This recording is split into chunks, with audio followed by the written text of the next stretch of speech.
नमस्कार, आप देख रहे हैं सत्य विजन न्यूज और आपके साथ मैं हूं श्रद्धा सत्या। हाजिर हूं मैं रोहतास कैमूर जिले की प्रमुख खबरों के साथ। खबरों के अंत में हम पूछेंगे इन्हीं समाचारों में से एक सवाल जिसका आप दे सकते हैं कमेंट बॉक्स में जवाब, और आप शामिल होंगे हमारे गिव अवे प्रोग्राम में जहां आप हो सकते हैं सम्मानित। आपके नाम को किया जाएगा अगले न्यूज बुलेटिन में शामिल। तो चलिए शुरू करते हैं खबरें।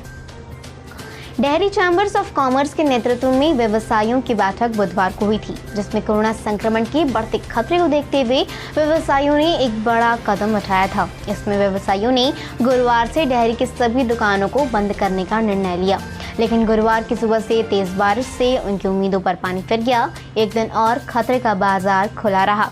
चैम्बर ऑफ कॉमर्स के सचिव संतोष सिंह ने बताया कि गुरुवार की उम्मीदों को बारिश ने ढो डाला, लेकिन व्यवसायियों की उम्मीद अभी टूटी नहीं है। हम सब शुक्रवार से शहर की सभी दुकानें बंद रखेंगे। इसके लिए सोशल मीडिया के माध्यम से सभी दुकानदारों को कोरोना वायरस से बचाव के लिए दुकान बंद करने की अपील की गई है। हमें उम्मीद है कि कोरोना विस्फोट से हर कोई परेशान है, इसलिए शुक्रवार से शहर की दुकानों को बंद करने में हम सफल होंगे।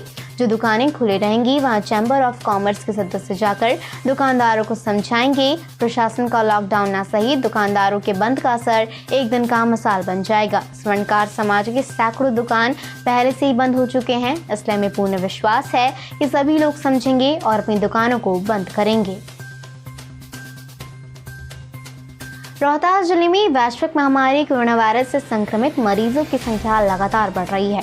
गुरुवार को 4 और इंजीनियर व 3 सर्किट हाउस के स्टाफ कोरोना पॉजिटिव पाए गए हैं, जिससे जिले में अब तक कोरोना से संक्रमित मरीजों की संख्या 400 के करीब पहुंच गई है। जानकारी के अनुसार जिले में विधानसभा चुनाव के पूर्व ईवीएम के फर्स्ट लेवल चेकिंग में लगे 86 कर्मियों का सैंपल लिया गया था। इनमें से 7 की रिपोर्ट पॉजिटिव आई थी। संक्रमण की चेन को तोड़ने के लिए इंजीनियरों कार्यरत स्टाफ का सैंपल कलेक्शन कर पटना भेजा गया था। इसकी गुरुवार को रिपोर्ट आई, जिसमें 4 और इंजीनियर और 3 सर्किट हाउस के स्टाफ कोरोना संक्रमित पाए गए। इस संबंध में जिला सूचना जनसंपर्क पदाधिकारी प्रेमकांत सूर्य ने बताया कि विधानसभा चुनाव को देखते हुए चुनाव आयोग द्वारा ईवीएम मशीन की फर्स्ट लेवल जांच के लिए भेजी गई टीम के 7 सदस्य पहले ही कोरोना संक्रमित पाए गए थे। इसके बाद गुरुवार को भी जांच टीम के अन्य 7 सदस्य की रिपोर्ट पॉजिटिव पाई गई है। चुनाव आयोग की तरफ से जांच के लिए टीम में से 11 सदस्यों की रिपोर्ट पॉजिटिव आई है। सर्किट हाउस के 3 स्टाफ भी कोरोना वायरस की चपेट में आ गए हैं। इसको देखते हुए पूरे परिसदन परिसर को सैनिटाइज किया जा रहा है। उन्होंने कहा कि संक्रमित पाए गए सभी लोगों को इलाज के लिए जमुहार स्थित नारायण मेडिकल कॉलेज में भर्ती कराया गया है। जिले में लगातार बढ़ते मरीजों की संख्या जिले को पुनः लॉकडाउन करने के लिए बाध्य करती प्रतीत हो रही है। प्रशासन की लाख कोशिशों के बावजूद लोग लापरवाही बरत रहे हैं, इससे खतरा लगातार बढ़ता जा रहा है। गौरतलब है कि जिले में अब तक कोरोना वायरस से 5 लोगों की मौत हो चुकी है। वहीं जिला प्रशासन कोरोना वायरस से बचाव व रोकथाम को लेकर हर व्यक्ति को मास्क लगाने के लिए प्रेरित कर रहा है। बिना मास्क पहनने वालों पर अधिक दंड लगाते हुए कार्रवाई की जा रही है। किराए के मकानों में संचालित निजी स्कूलों की हालत दिन पर दिन बिगड़ती जा रही है। इधर फिर से लॉकडाउन व कोरोना मरीजों की संख्या में आ रही तेजी के कारण संचालकों की मनोदशा काफी प्रभावित हो रही है। कोरोना के संकट के कारण जिले के सभी स्कूल, कोचिंग, शिक्षण संस्थानों में पूरी तरह से ताला लगा हुआ है। लॉकडाउन में 4 महीने होने को हैं, पर अभी भी शिक्षण संस्थाएं बंद हैं। अब निजी स्कूल और कोचिंग संस्थाओं के संचालकों और उसमें शिक्षा देने वाले शिक्षकों के सामने आर्थिक संकट गहरा लगा है। इस बाबत new private and children welfare association के अध्यक्ष संतोष कुमार ने कहा कि देश और राज्य के बेहतर निर्माण में वहां के नागरिकों का बहुत बड़ा योगदान होता है। सबसे महत्वपूर्ण भूमिका स्कूलों की होती है, चाहे वह सरकारी स्कूल हो या प्राइवेट। हर मुश्किल घड़ी में सरकार उद्योगों के लिए राहत पैकेज की घोषणा करती है। फिलहाल अभी भी किया है, लेकिन प्राइवेट स्कूलों के लिए कभी कोई घोषणा सरकार द्वारा नहीं हुई है। बिहार सरकार को चाहिए कि जितना जल्द हो सके जिलों में पैकेज की राशि भेज दे, ताकि इस कोरोना जैसी महामारी से निजी स्कूल निपट सके। आज निजी स्कूलों के सामने भूखमरी की स्थिति पैदा हो गई है। इस स्थिति में खर्च कम होने का नाम नहीं ले रहा है। उन्होंने कहा कि स्कूल बंद होने के बावजूद भी शिक्षकों को वेतन देना पड़ रहा है। स्कूल बिल्डिंग लोन या किराया, बस गाड़ियों का लोन, बिजली बिल बढ़ता ही जा रहा है। आगे यह हाल कब तक रहेगा, कुछ नहीं कहा जा सकता। नासरीगंज प्रखंड में गुरुवार को जमीन पर्चा वितरण शिविर का आयोजन हुआ। इसमें काराकाट सांसद महाबली सिंह मुख्य अतिथि के रूप में शामिल हुए। सीओ श्याम सुंदर राय ने सांसद को बुके और शॉल से सम्मानित किया। प्रखंड के विभिन्न पंचायतों से पहुंचे 6 परिवार के लोगों को 5-5 व 3 लोगों को 3-3 डिसमिल जमीन का पर्चा दिया गया। सीओ ने कहा कि इथेमा के धनजी साव व प्रेमा देवी, पोखरा के रामायण चौधरी, अशोक प्रसाद, गोपाल प्रसाद, कैथी के उदय रवानी, पानपातो देवी, मंगराओं के जयप्रकाश शर्मा व रमेश सिंह की जमीन का पर्चा दिया गया। राज्य सरकार के अभियान बसेरा के तहत भूमिहीन परिवारों की सूद ली गई, लिहाजा भूमिहीनों को जमीन के पर्चे बांटे गए। बीडीओ मनीष कुमार, उप प्रमुख विकास सिंह, जदयू प्रखंड अध्यक्ष मनोज कुमार, जिला उपाध्यक्ष नईमुद्दीन इदरीसी, जदयू युवा जिला उपाध्यक्ष रिजवान फिरदौस, जदयू अल्पसंख्यक के प्रदेश महासचिव शाहीन अख्तर, नगर अध्यक्ष रहमत हुसैन, जदयू कला संस्कृति प्रकोष्ठ के जिला उपाध्यक्ष बबलू कुमार गुप्ता, रामजी चौधरी, मीनू सिंह, पूर्व सरपंच बबन चौधरी, अंकित कुमार सोनी, लोकेश्वर प्रिय समेत कई लोग मौजूद रहे। कराकर प्रखंड के बड़की खरारी महादलित टोला में लालाजी राम के 2 मंजिल पक्का मकान बुधवार की रात को धराशायी हो गया। नीचे दबकर लालाजी की सरहद 30 वर्षीय चानी देवी, उनका 6 वर्षीय बेटा संतू और 4 वर्षीय बेटी नैना की दर्दनाक मौत हो गई। चानो देवी अपने बेटे और बेटी के साथ घर के पहली मंजिल पर सोई थी, जबकि लालजी अपनी पत्नी और बेटों के साथ ग्राउंड फ्लोर पर सो रहे थे। देर शाम तक हुई तेज वर्षा के बाद 2 बजे अचानक मकान धराशायी हो गया और उसके नीचे सभी 11 लोग दब गए। जब ग्रामीणों ने वहां पहुंचकर राहत कार्य चलाना शुरू किया तो चानो, नैना और संतू मृत अवस्था में बाहर निकाले गए। रामजी लाल की पत्नी ललिता और बच्चे भी दबे हुए थे, जिन्हें बाहर निकालकर सीधे कोचस पीएचसी भर्ती कराया गया, जिसमें से एक बच्चे की हालत गंभीर बताई जा रही है। घटनास्थल पर पुलिस और प्रशासन की टीम पहुंची। घटना में लालजी राम के अलावा उनकी पत्नी लालसा देवी, विकास कुमार, अमित कुमार, अंजनी कुमार, नीतीश कुमार और छोटू राम शामिल हैं, जिनमें छोटू राम की हालत गंभीर बताई जा रही है। सभी घायलों को पीएचसी कराघर लाया गया है। इसमें से एक छोटू को बेहतर इलाज के लिए सदर अस्पताल सासाराम रेफर किया गया है। मकान में 24 घंटे पहले दरार आ गई थी, जिसे अनदेखा करते हुए सभी लोग उसमें रह रहे थे। परिजनों ने कहा कि ऐसा नहीं सोचा था कि एकाएक ध्वस्त हो जाएगा। फिलहाल एक ब्रेक चलवाते हैं। हमसे जुड़कर सिटीजन पत्रकार बनिए, लोकतंत्र की ताकत बनिए। जो समझते हैं लोकतंत्र से खुद को ऊपर, जो खाते हैं कस्में जनसेवा की और करते हैं सिर्फ अपनी, उन्हें लोकतंत्र की ताकत का एहसास दिलाइए। जो खेलते हैं लोकतंत्र से, कानून और संविधान से, उन्हें उनकी हैसियत बताइए, क्योंकि आप और हम हैं लोकतंत्र की ताकत। सत्य विजन न्यूज, जुड़िए हमारे साथ। सत्य विजन न्यूज, लोकतंत्र की ताकत है हम। Welcome back. ब्रेक के बाद बहुत बहुत स्वागत है आपका सत्य विजन न्यूज में। कैमूर जिले में कोरोना वायरस की रफ्तार तेजी के साथ बढ़ती जा रही है। इसके चलते जिले में संक्रमितों की संख्या 226 तक जा पहुंची है। खासकर घनी आबादी वाले भभुआ और मोहनिया शहर में कोरोना से संक्रमित मरीज अधिक मिल रहे हैं। भभुआ में कोरोना से संक्रमित एक महिला की मौत हो चुकी है। भभुआ और मोहनिया शहर में तेजी से बढ़ रहे कोरोना संक्रमित मरीजों की संख्या के चलते और हर वर्ग में तेजी से फैल रहे संक्रमण की वजह से जिला प्रशासन ने फिर से 1 सप्ताह के लिए लॉकडाउन लगाने का फैसला किया है। हर वर्ग के लोगों ने अपनी राय देते हुए कहा कि जब तक अपना जिला और शहर सेफ जोन में नहीं आता, तब तक सख्ती में कुछ छूट देते हुए लॉकडाउन जारी रखने की जरूरत है, क्योंकि जो प्रवासी बाहर से आए हैं या फिर लोकल स्तर पर आए या काम कर रहे हैं, उनमें अगर गति नहीं मिलेगी तो लोगों की घरेलू अर्थव्यवस्था चरमरा जाएगी। दरअसल अब लोग ये समझ लें कि कोरोना वायरस में सोशल डिस्टेंसिंग और मास्क पहनना भी बाइक चलाते वक्त हेलमेट और कार चलाते वक्त सीट बेल्ट लगानी चाहिए है, न कि पुलिस के चालान व जुर्माने से बचने का कोई तरीका।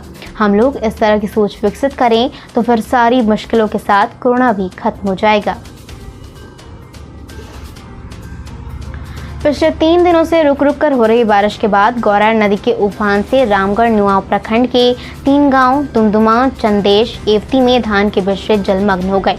वहीं नदी का पानी तेज गति के साथ बढ़ने के कारण चंदेश छलके पर पानी चलना शुरू हो गया है। आने वाले 2 दिनों तक ऐसा रहा तो नुआव से रामगढ़ प्रखंड आने जाने वाले लोगों का संपर्क टूट जाएगा। नदी के पानी से डूबे धान के बिचड़े को लेकर किसान काफी चिंतित हैं। किसानों की चिंता कोई नई नहीं है। हर वर्ष हल्की बारिश से गौरैया नदी में उफान आ जाता है और धान की फसल का डूबना तय होता है। पिछले वर्ष भी सितंबर माह में नदी में उफान आने के कारण हजारों एकड़ धान की फसल डूब गई थी। वहीं छलके पर कमर तक नदी की तेज जलधारा प्रवाहित होने के कारण 5 दिनों तक नुआंव प्रखंड की 5 पंचायतों के हजारों ग्रामीणों का संपर्क रामगढ़ से कटा हुआ था। हर वर्ष खेतों में लगाई गई धान की फसल को बचाने की कवायद में न तो जनप्रतिनिधि संवेदनशील हैं, न ही प्रशासनिक महकमा। प्रतिवर्ष किसानों के लिए आफत की बारिश के बाद नदी के उफान के आगोश में उनकी मेहनत से लगाई गई धान की फसल समाहित हो जाती है। इसके निदान या समाधान की पहल किसी के द्वारा नहीं की जाती। बेबस किसान नदी के तटीय खेतों में लगाए गए धान की फसल को जलमग्न होती देख इसे नियति का कहर समझ घर बैठने को विवश हैं। किसान के खेतों में बर्बाद हुए फसल के नुकसान का आकलन करें तो यह प्रतिवर्ष करोड़ों में होगा। भभुआ शहर के कई ऐसे इलाके हैं जहां बरसात में घर से निकलना मुश्किल हो जाता है। ऐसे इलाकों में शहर का जोड़ा मंदिर पथ का इलाका शामिल है। जरा सी बरसात और सड़क पर जलजमाव यहाँ वर्षों से हो रहा है। कुछ साल पहले बनी सड़क तो ठीक है, लेकिन गंदा जल निकासी के समुचित साधन नहीं किए जाने से इलाके के लोगों की मुश्किलें कभी कम नहीं हुई हैं। सड़क पानी में डूबी रहती है। नाम जोड़ा मंदिर पथ और सड़क पर बहता गंदा नाली का पानी भले थोड़ा अजीब लगता है, लेकिन यही सच्चाई है। यहाँ के निवासी श्याम बाबू खीज में कहते हैं कि अब तो आदत सी हो गई है। लोग इसे बहुत बड़ी समस्या के रूप में देखना छोड़ चुके हैं। ऐसी कुव्यवस्था में शहरी होकर रहने से भला तो अपना गांव हो गया है। पुरखों की बनाई मकान और रोजगार के साधन नहीं होते तो कम से कम यहाँ तो नहीं रहते। स्थानीय निवासी कौशलेंद्र कुशवाहा कहते हैं कि करीब 2 दशक पहले जोड़ा मंदिर पथ के मुख्य नाला का चौड़ीकरण और पुनर्निर्माण हुआ था।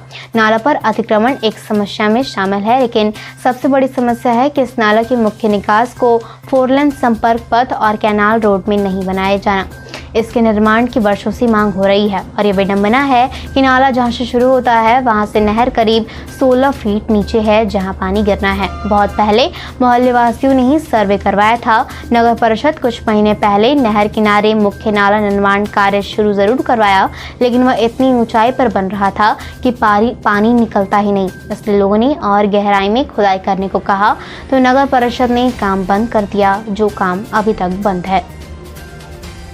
डाक विभाग के द्वारा 8 से 14 जुलाई तक मेगा ड्राइव कैंप का आयोजन किया जा रहा है। इस कैंप के माध्यम से शहरी और ग्रामीण क्षेत्र के रहने वाले लोग जीवन बीमा करवा सकते हैं। 14 जुलाई तक चलने वाले इस मेगा अभियान में गैर सरकारी कर्मियों को भी डाक जीवन बीमा से जोड़ा जा सकेगा।